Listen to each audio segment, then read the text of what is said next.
நீங்கள் எங்கேயாவது யானையெல்லாம் பார்த்துருக்கீங்களா? நான் ஒரு இடத்துல ஒரு பெரிய யானையை பார்த்தேன். அது ஒரு சின்ன மரக்கட்டையில் ஒரு நூல் கயிறு போட்டு அது காலை கட்டியிருந்தாங்க. நான் அந்த பாகன் இருப்பார்ல, அவர்கிட்ட கேட்டேன், என்னங்க இத்த பெரிய யானை இவ்வளோண்டு நூல் கயிறு, சின்ன கயிறு, அது நம்மளே அத்துப்படாத, அதை கட்டி சின்ன மரக்கட்டையில் கட்டி வச்சுருக்கீங்க, அத்துக்கிட்டு போயிடாதா அப்படின்னு. அதெல்லாம் போகாது அப்படின்னாரு. அது எப்படி போகாது? அது இப்படி இருந்துச்சுன்னா அந்துடும், இப்படின்னா அது அந்துடும். யானையோடைய சைஸுக்கும் வெயிட்டுக்கும் மமத்தான் இருக்குது, அவ்வளோ பெருசா. அது இப்படி காலை ஆட்டுனாலே கயிறு அந்துடும். அது கூட வேண்டாம், இழுத்துக்கிட்டு போயிடலாம். அப்போ அவர் சொன்னார், அது ஆட்டி அறுக்காது அப்படின்னா. ஏன் அறுக்காது அப்படின்னோடனே, அது குட்டியாக இருக்க சொல்ல வந்துச்சுங்க, சின்ன குட்டி, அது சின்ன குட்டியாக இருக்கப்போ அது வந்துச்சு. அப்போ இது மாதிரி ஒரு சின்ன கயிற்றுல தான் கட்டி பக்கத்தில் இருக்க ஒரு சின்ன மரத்தில் அதை கட்டி போட்டோம். அப்போ அது என்ன பண்ணால் காலை ஆட்டிக்கிட்டே இருக்குமா, அதை அத்துட்டு போயிடுவோம் அப்படின்னு ஆட்டிக்கிட்டே இருக்குமா. சின்ன வயசு, உடம்புல தெம்பு இல்லை, சின்ன பிள்ளை தானே, பாப்பா யானை, குட்டி யானை. அப்போ அது என்ன பண்ணிச்சு, ரொம்ப நாள் ட்ரை பண்ணிகிட்டே இருக்கு. கொஞ்ச நாள் ட்ரை பண்ணிட்டு ரைட்டு நம்மளால் அறுக்க முடியாது அப்படின்னு அது முடிவு பண்ணிச்சு. அந்த நம்பிக்கை இன்ன வரைக்கும் அந்த கைத்தை தன்னால் அறுக்க முடியாதுன்னு வளர்ந்த யானை நம்புது. இதான் பிலீஃப். நீங்கள் எதை நம்புறீங்களோ அதான். செயினை அறுக்க முடியும்னு அது நம்பிருச்சுன்னா ஒரு செகண்டு பானையெல்லாம் ஏரியாவில் இருக்க முடியாது. அது மரத்தையே உடைக்கிற யானை கைத்தை அறுக்க முடியும்னு அது நம்பலை.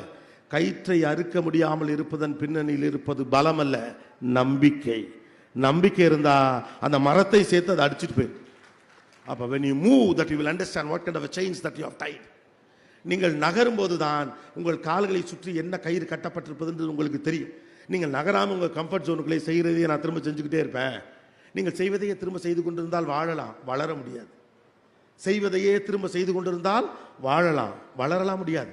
காலைல 9 மணிக்கு போயிட்டு 5 மணிக்கு ஆஃபீஸ்க்கு ரிட்டர்ன் ஆகிட்டு அப்புறமா கையில் கட்டிட்டு வாக்கிங் போயிட்டு வடை தின்னுட்டு டீ குடிச்சிட்டு டிவி பார்த்துட்டு நீ நான் பார்த்துட்டு தூங்கி எழுந்திரிச்சிட்டு மறுநாள் காலைல வளரலாம், வாழ்ந்துக்கலாம், வளரலாம் முடியாது.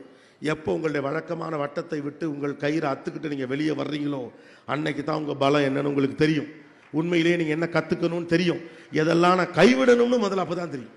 Come out, these are all chains. இப்படி யானைக்கு காலில் கட்டின மாதிரி 1008 செயின் நம்மளும் கட்டி வச்சுருக்கோம். அதில் மொதல் செயின் நம்மளால் முடியாதுன்னு நம்ம நம்புகிற செயின்.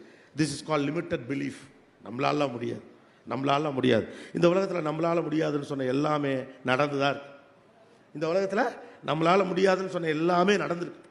மனிதர்கள் எப்படி பறக்க முடியும்? தேவதூதர்கள் தான் பறப்பார்கள்னு ஒருத்தர் சொன்னான். மனிதர்கள் எப்படி பறக்க முடியும்? தேவதூதர்களால் தான் பறக்க முடியும் ஒருத்தர் சொன்னான். ஆனால் மனுஷங்களை பறக்க வச்சது யார் தெரியுமா? ரைட் சகோதரர்கள். விமானத்தை அவனுங்க தான் கண்டுபிடிச்சாங்க, அண்ணன் தம்பி 2 பேர். இதை சொன்னவன் யார் தெரியுமா? மனிதர்களால் பறக்க முடியாது, தேவதூதர்களால் தான் பறக்க முடியும்னு சொன்னது